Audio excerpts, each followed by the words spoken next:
I arrived to the house. A teenage boy frantically flags me down, waving his arms with fear in his eyes. I got out of the car and approached him. "Help me! Help me!" The boy screamed at me. I rushed over to him. "They're right behind me, in the woods!" I already knew this call was not going to be anything ordinary, so I called backup. Okay, calm down. I have more officers on the way. They will be here any moment. There's two of them in the woods, and an old lady in the house. Dispatch told me this kid was directed to the wrong house for a pizza delivery. I know this house. It's been condemned by the county. No one is allowed in there, but every once in a while we'll find drug dealers here and squatters and horny teenagers. I stood there with the kid. I could tell he felt safer with me. Soon enough, my fellow deputies showed. Officer Bryant and Officer Kelly joined me. Officer Reynolds stayed with the kid. This was the most excitement the department has had in a long time. Alright, the kid says two attackers are in the woods, possibly armed, another in the house. Kelly, Bryant, you sweep the woods. Reynolds, you stay with the kid, and I'll check the house. And so we split and went our separate ways. The kid's car was abandoned, just off the driveway. The tires were cut to prevent escape. I rightfully felt uneasy about this call and kept my composure as best as possible. This house was creepy at night. It was an old house, one of the oldest in the county. I pulled my Glock out of the holster and walked up the old stairs. I cut on my flashlight. Facing the door, it was closed. I gathered myself and entered carefully. "This is impossible," I said to myself. From the outside, the house was old and decrepit, but inside, it was beautiful. To my right was a grand staircase with ornate rails. Straight ahead was a hallway with candlesticks lighting the way. And to my left sat a parlor with a piano, couch, decorated walls with fancy jewelry. I heard a noise upstairs. It must be that woman. I put away my flashlight at this point because the light in here was sufficient. I ascended the stairs and found myself transfixed with the architecture. A chandelier descended in the entryway. I snapped myself back into the reality that I was in and made my way to the top. Once I reached the summit, I stood and looked down the second floor hall and saw 5 doors leading down it. I went to the first door on the left, with gun drawn in my hand.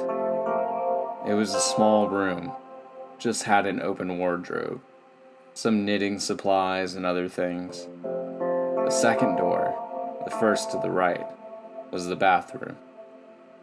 It had a bathtub with clawed feet and a toilet with a pull cord in the corner, and that was it. The third room, second on the right, was a bedroom. A little boy's room. There were toys, a bed, and a chest of drawers. No one in there. The fourth room, and second on the left, was a little girl's room. It was blue, with dolls, a bed, playhouse, and some art. The final room, the door at the end of the hall, was the master bedroom. This room was not empty. Someone was in there. In the corner was a woman. This woman was facing the left corner on the other side of the bed. There was but one candle on the nightstand closest to it. I called out to her, but she didn't respond. So I lifted my gun and walked over to her. She still stared in the corner. I reached my hand out and grabbed her shoulder. It was cold, and I turned her to face me. To my surprise, it was just a mannequin that belonged in the sewing room. I holstered my gun and sighed out of relief. But I turned, and on the bed in front of me stood an old woman who jumped and pinned me to the corner. Everything went dark, and I pushed her off. She was gone. I cut on my flashlight. and the furniture was gone too. I shined the light around the room. The walls were now crumbling. The house was decrepit just as how the outside looked.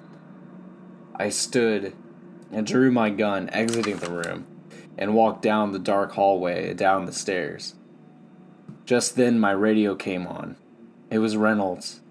He told me the kid said to check the basement. Basement? What basement? He said the basement is in the kitchen. I walked into the parlor and saw a table with a note on it. It said, "The money is in the basement." Of course, they were trying to lead him to the basement to do God knows what. In the kitchen, the cockroaches scattered when I walked in. There was the basement door, wide open, leading down to the depths of darkness. On the floor was a cell phone. I bent down and put it in my pocket. Then there was a noise coming from down the basement. I gathered my courage, with my flashlight raised in one hand and gun in the other. I took it one step at a time down the basement stairs. They creaked with each step. It smelled. I've smelled this before. Knew exactly what it was. I reached the bottom of the stairs and looked around. There it was, the source of the smell. 3 bodies lay in the basement to my left. A woman and 2 children.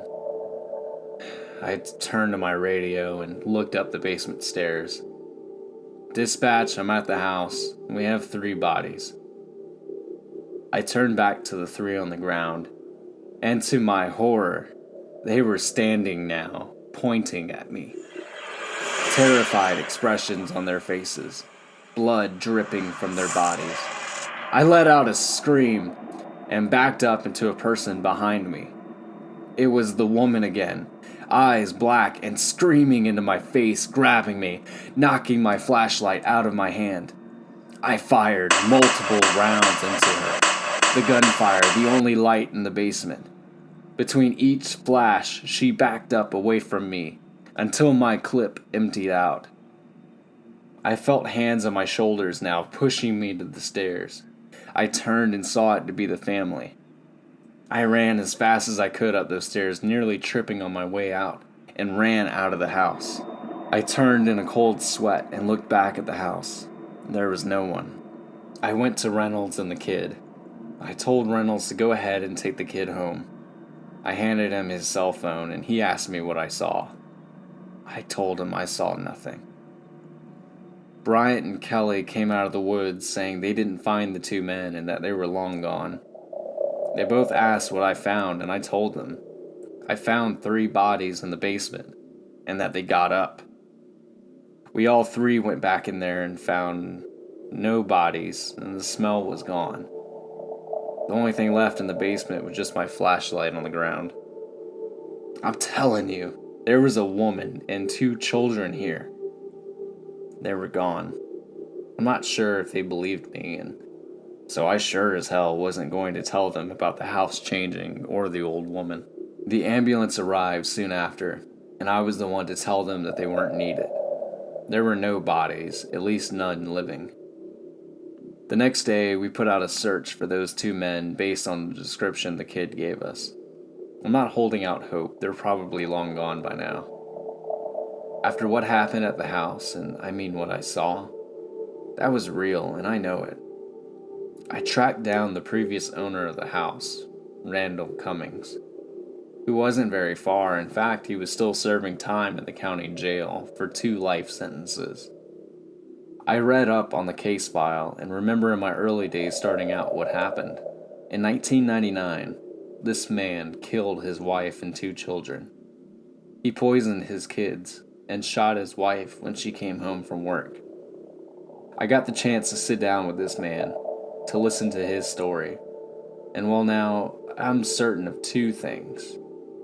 1, that I saw everything in that house, and that I wasn't going crazy. And 2, that Randall Cummings is innocent.